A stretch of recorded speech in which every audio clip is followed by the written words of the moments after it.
Spain won the World Cup Sunday, and FIFA handed them a $50 million check. But that number is less than 0.5% of what FIFA made running the tournament. The governing body collected roughly $13 billion in revenue from this year's expanded 48-team format. And by the end of this, you will understand exactly why the people who write the checks are not the ones counting them. On July 20, 2026, Ferran Torres scored in the 106th minute. Spain lifted its second World Cup trophy. First since 2010, they dominated Argentina with 20 shots to their 3, and Lionel Messi received a red card in the second half that left the defending champions with 10 men. Rodri took home the Best Player award. Lamine Yamal became the youngest person ever to win both the World Cup and the European Championship. The streets of Madrid filled with celebration, and the trophy presentation dominated sports coverage worldwide. But nobody was putting the real story on a banner, and that story was the money moving in the background. FIFA distributed a record $871 million in prize money across all 48 participating teams. That figure is almost exactly double the $440 million paid out in 2022 in Qatar. It represents the largest prize pool in the history of international football. Every nation that qualified received millions before playing a single match. The money scaled upward from there based on how far each team advanced. Spain as champion received $50 million directly from FIFA. Argentina as runner-up received $34 million. Semi-finalists, quarter-finalists, and every team that made it out of the group stage received progressively smaller slices of the total pool. Each tier received substantially more than its equivalent in 2022. That $50 million headline figure is what the news anchors quoted when the final whistle blew. But it is not the number that matters most. It is certainly not the number that tells you anything meaningful about the financial architecture of the World Cup. To understand what is really happening here, you need to look at the number sitting on the other side of that transaction. That number is $13 billion. And now here is where the numbers get really hard to believe. FIFA projects that it will generate approximately $13 billion in total revenue from the 2026 World Cup. That makes this tournament the single most lucrative sporting event in history. The figure rests on 3 major income streams. The first and largest stream is broadcasting rights. FIFA expected to collect $392 billion from the sale of broadcast rights to networks around the world. Fox and Telemundo hold the 2 largest American deals. European broadcasters paid separately for their coverage rights. The 2026 tournament expanded from 32 teams to 48 teams and from 64 matches to 104 matches. That created more live broadcast hours and more sponsorship inventory than any previous World Cup. More games meant more commercial inventory. More commercial inventory meant more money flowing into FIFA's accounts. The second stream is ticket sales. FIFA used dynamic pricing for this tournament, and some seats for the final were listed above $11,000. Hotels in the host cities charge premium rates throughout the group stage and knockout rounds. Every ticket sold, every hospitality package purchased, and every corporate box rented contributed to a revenue figure that FIFA does not publish in real time, but that analysts estimate reached into the billions. That figure, combined with the broadcast revenue, forms the backbone of FIFA's financial position. The third stream is sponsorship and commercial partnerships. FIFA sells the right to associate with the World Cup to brands around the world, and those deals are worth billions more. The tournament's expansion made the commercial package larger and more valuable because a 48-team format means more nations represented, more fan bases watching, and more inventory for sponsors to attach their names to. FIFA designed that expansion specifically to generate more revenue at every level of the tournament. FIFA keeps the overwhelming majority of all of that money. Only a fraction reaches the teams in the form of prize money.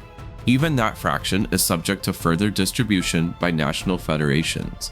Spain received $50 million from FIFA as champions, but that $50 million represents less than 0.4% of the $13 billion that FIFA collected. The revenue growth at the top of the structure has outpaced the growth in what FIFA distributes downward. That is the central fact of the World Cup's financial story. It is the thing that most fans never get to see: Spain's total prize. Once you add in the Royal Football Federation's top-up payments and the sponsorship bonuses that attach to winning the World Cup, reaches approximately $63.5 million according to IB Times reporting. That is substantially larger than the $50 million that FIFA pays directly to the champions. It is the number that Spanish football's governing body works with when it begins distributing money to the people who earned it. The federation's first obligation is to cover its own administrative overhead. That takes a percentage of the total prize before any distribution to players begins. Then comes the coaching staff, the support staff, the medical team, and the analysts.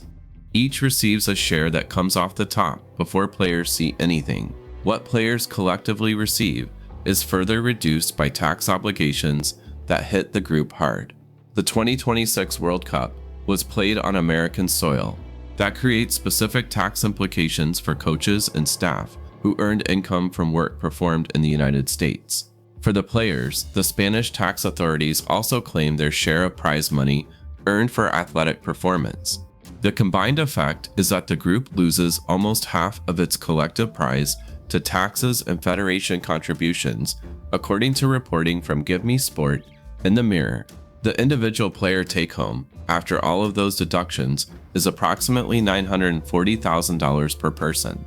So when you hear that Spain won $50 million as champions, remember this number. It is the one that actually tells you what the players walk away with after the federation takes its cut and the government takes its share. That figure sounds like a fortune in isolation, but it is worth contextualizing against the economics of professional football, where top players at clubs like Real Madrid, Manchester City, or Barcelona earn annual salaries that approach or exceed $940,000 in a single month during the season. The World Cup bonus that a player receives for winning the tournament is equivalent to a month or two of his club salary. It comes only once every 4 years if his country is lucky enough to be standing on the podium. That means the payout is both smaller than people expect and rarer than the headline numbers suggest. FIFA's revenue machine generates billions. The players who are the product of that machine receive a relatively small slice of it after federations and governments take their share. This is not a complaint about whether players are underpaid. It is simply the mechanical reality of how the money moves. But the money story does not end with FIFA and the players. There is another player in this equation that almost never gets examined. That player is the host city. The 2026 World Cup was co-hosted by the United States, Canada, and Mexico. Games were played across multiple American cities, including New Jersey, Los Angeles, Dallas, Houston, Atlanta, Seattle, Miami, Philadelphia, San Francisco, Boston, and Kansas City, plus venues in Vancouver, Guadalajara, Mexico City, and Monterrey. Those cities and countries invested billions in stadium improvements, infrastructure upgrades, and operational costs to prepare for the tournament. The economic case for hosting is always presented in optimistic terms. World Cup organizers routinely tout the benefits to local businesses, tourism, and international visibility, but the financial reality for host cities is consistently different from the optimistic projections. Research from academics who study mega events bears this out. NC State professor Michael Edwards has studied the economics of sports tournaments for years. His conclusion is direct. The biggest financial rewards from the World Cup go to FIFA, not to the cities and countries that host it. Host cities bear the costs of infrastructure investment, police and security operations, and operational expenses. FIFA keeps the broadcasting revenue, the sponsorship income, and the bulk of the ticket sales. That means the host cities do the work and FIFA keeps the money. Some early data from the 2026 tournament showed positive signs in certain cities. Boston reported that bar sales were up 28% during the games. The city's public transit system set ridership records during the tournament. Seattle saw increased tourism and strong engagement with soccer fans who traveled from around the world. Atlanta drew large crowds for the 8 matches played there, with corresponding boosts in local hospitality spending. But those figures measure short-term consumer spending during the tournament itself, not the return on the billions of dollars in public investment that went into preparing the host cities. Studies of past World Cups and Olympics consistently show that host cities rarely recover their investment through the tournament alone. The long-term economic benefits require sustained effort beyond the event itself. Most host cities do not actually make that effort. The gap between what FIFA generates and what host cities recover is not an accident. It is a structural feature of how FIFA designs the tournament. The organization keeps the commercial rights, sells the global broadcasting package, and controls the intellectual property of the World Cup brand. The host countries and cities get to use the World Cup brand for a month and absorb the costs of hosting it. That arrangement has never worked differently for any host city that has ever hosted a World Cup. And if you think this gap between FIFA's revenue and what flows to the teams is just a recent problem, let me show you what the numbers actually look like when you trace them back through time, because the story gets more interesting from there. The 2022 World Cup in Qatar had a total prize pool of $440 million. The 2026 tournament doubled that figure to $871 million. That is a dramatic increase that reflects the growth of the World Cup's commercial value as the format expanded and more nations entered the tournament.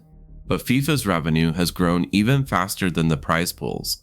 The $13 billion projected for 2026 represents a massive increase from previous tournaments. The expansion to 48 teams created the conditions for that growth by generating more broadcast hours, more sponsorship inventory, and more global attention. The 104-match format gave FIFA more content to sell to broadcasters and more commercial space to sell to sponsors. That expansion benefited players at every level of the tournament because more teams meant more participation money flowing to national federations. More rounds of knockout competition meant larger prizes for the teams that advanced. A country that reaches the quarterfinals in 2026 earns substantially more than an equivalent quarterfinalist in 2022. That represents genuine progress for the players and teams at every level of the tournament. But the gap between what FIFA collects and what it distributes has widened anyway. The organization is healthier financially than it has ever been. The World Cup is more valuable as a commercial product than it has ever been. Those two facts are connected. When you compare the $13 billion that FIFA made against the $50 million that it paid to the champions, the comparison reveals exactly who is winning the World Cup financially. Spain's first World Cup win came in 2010, when the prize pool was a fraction of what it is today. The players who lifted that trophy in South Africa received much smaller individual bonuses than the players who lifted the trophy in New Jersey in 2026. But the ratio of FIFA revenue to champion prize money was more balanced then than it is now. The growth in FIFA's commercial power has outpaced the growth in what flows to the teams, even as the absolute numbers have increased across the board. The financial scale of the 2026 tournament is unprecedented. No sporting event in history has generated this much money for its governing body while distributing this much to the participants. That is a remarkable achievement for FIFA as a commercial enterprise. But whether it represents a fair outcome for the players, the federations, and the host cities is a different question. It is the question that this video is actually asking. FIFA generated roughly $13 billion from the 2026 World Cup and distributed less than 7% of that as prize money across all 48 teams. Spain won $50 million as champions, but after the federation's cut and the tax obligations, each player took home roughly $940,000, which means the people who actually played the games received a fraction of what the organization collected from them. Host cities spent billions trying to capitalize on the world's biggest sporting event, and the studies consistently show that most of them will not break even on that investment, which means the World Cup is not really a prize in the way that term is normally understood. It is a revenue-sharing mechanism, and FIFA takes the lion's share of everything that flows through it. And that is the story behind the trophy presentation that the news anchors never got to.